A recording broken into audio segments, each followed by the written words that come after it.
Hey guys, I am Kyle, and in today's video, I am going to show you how to make America in Infinite Craft fastest method. So let's get started.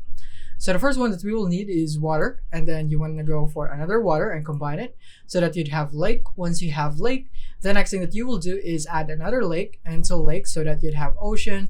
And then once you have ocean, you want to go for earth right here and add it into ocean to create island. And then once you have island, the next thing that you should do is to add earth right here and then add it into island so that you'd have continent. So then once you have continent, you want to add water into it and then fire right here, combine it with water to create steam. And then once you have steam, you want to go add it with water so that you'd have cloud.